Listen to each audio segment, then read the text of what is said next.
इस लॉकडाउन के टाइम में शायद हम सब लोग थोड़े से हताश, थोड़े से उदास महसूस कर रहे हैं।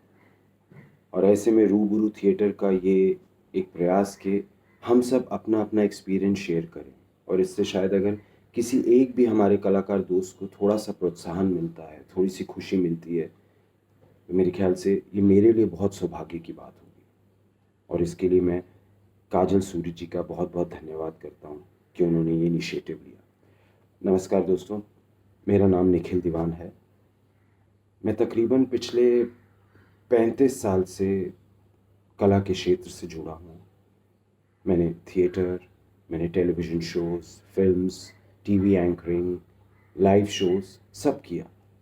और एक ऐसा वक़्त आ गया कि मेरा मैक्सिमम टाइम सिर्फ़ और सिर्फ़ टेलीविज़न शोज़ को शूट करने में निकल जाता था। आप में से बहुत सारे लोग इस बात को अच्छे से जानते हैं कि टीवी में हमारे पर एक एक टारगेट अचीव करने का प्रेशर हर वक़्त होता है। एक तलवार सी लटकी होती है कि आज के दिन में इतना शूट करना है, बैंक नहीं है, एपिसोड रिलीज़ के लिए जाना है।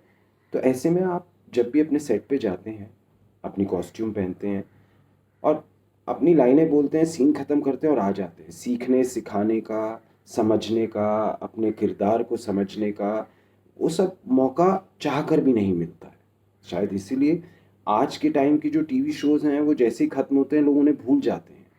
वो ज़माना और था, जब बुनियाद, हम लोग, महाभारत, रामायण ऐसे शोज़ हैं जिनको लोग आज भी याद रखते हैं।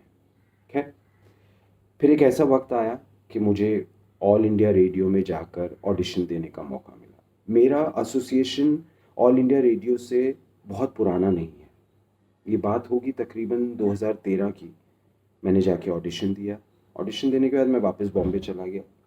कुछ 4 या 5 महीने बाद मुझे एक फ़ोन आता है कि आप अप्रूव हो गए हैं और हम एक नया शो स्टार्ट कर रहे हैं इंग्लिश में, आप उसमें आइए और हमारे साथ काम कीजिए।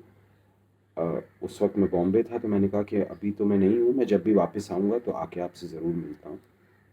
कुछ महीनों बाद मैं वापस आया, जाके मिला और दिमाग एक एक सेट पैटर्न था जैसे काम करते आ रहे थे कि जाएँगे वहाँ भी अपनी लाइनें बोलेंगे, फटाफट काम ख़त्म करेंगे और वापस आ जाएँगे।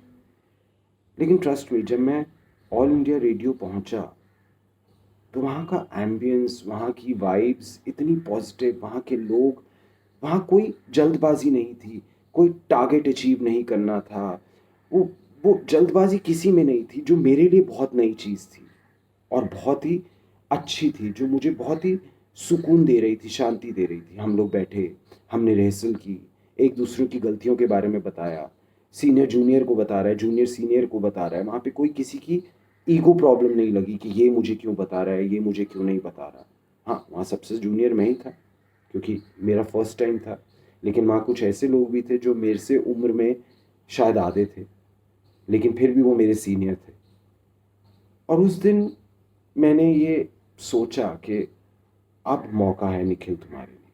तुम बहुत टाइम से चाहते थे ना कि कोई भी काम करने के लिए उसमें पहले उसकी रिहर्सल्स हों, उसके बारे में डिस्कशन हो, बात करें, तो ये मौका है। ये मत सोचना कि कौन तुम्हारा सीनियर है, कौन तुम्हारा जूनियर है, तुमने कितना काम किया है, इसने कितना काम किया। यहाँ तुम्हारे सब सीनियर्स हैं, इन सबको अपना काम बहुत अच्छे से आता है और यही मौका है कि तुम अपना काम सीखो। और मैंने ऐसी शुरुआत की। जो भी मुझे कोई बताता था, मैं उसको बड़े ध्यान से सुनता था, क्योंकि ऑल इंडिया रेडियो में जब आप अ, एक प्ले रिकॉर्ड कर रहे होते हैं, तो आपको बहुत सारी टेक्निकल चीज़ों का भी ध्यान रखना पड़ता है। ब्लो ना आए, अगर आप दूर से आ रहे हैं, तो आपकी आवाज़ दूर से आनी चाहिए। और सबसे बड़ी बात कि आपको सिर्फ़ और सिर्फ़ अपनी आवाज़ से लोगों तक ये पहुँचाना है, ये समझाना है कि जो वो सुन रहे हैं, उसको विजुअलाइज़ कर सकें। और आपका माध्यम सिर्फ़ आपकी आवाज़ है, जो बहुत ही मुश्किल काम है, लेकिन बहुत अच्छे से हो जाता है अगर आप थोड़ा-सा ध्यान दें। तो सीखते-सीखते आज ऐसा टाइम आ गया है कि शायद थोड़ा-सा ठीक-ठाक काम कर लेता हूँ मैं, जिसके लिए क्रेडिट मैं ऑल इंडिया रेडियो के सभी लोगों को देता हूँ, क्योंकि उन्होंने मेरे साथ बहुत पेशेंस रखी, मुझे समझाया, मुझे सिखाया। अगर आप नए हैं, ऑल इंडिया रेडियो में जाकर रिकॉर्डिंग करने वाले हैं, तो मैं सिर्फ़ आपको एक ही बात कहना चाहूँगा। मैं बहुत छोटा हूँ इस मामले में कि मैं आपको कोई सलाह दे सकूँ, क्योंकि मैं खुद अभी बहुत सीख रहा हूँ, बहुत सीखना है। अगर आप वहाँ जाएँ, तो अपने दिमाग में किसी भी तरह का कोई कोई सेट पैटर्न लेके मत चलिए। कुम्हार की मिट्टी होती है ना, वैसे जाइए, क्योंकि कुम्हार जैसे चाहता है उसको जो बनाना चाहता है बना देता है। एक कलाकार भी वैसा ही होता है। उसको छोड़ देना चाहिए अपने आप को, अपने डायरेक्टर पे, अपने आसपास के माहौल पे, और सीखने की कोशिश करनी चाहिए। तो उसकी ग्रोथ बहुत अच्छी होती है। हाँ, अभी थोड़ा सा मुश्किल वक्त चल रहा है, लेकिन ये भी निकल जाएगा। वो कहते हैं ना, दिस टू शैल पास। इसके बाद हम फिर जाएंगे ऑल इंडिया रेडियो, वहाँ पे रिकॉर्डिंग्स करेंगे, अपने दोस्तों से, अपने सीनियर्स, अपने जूनियर्स से मिलेंगे और एक अच्छा काम करेंगे। तब तक आप सब अपना ध्यान रखिए। धन्यवाद।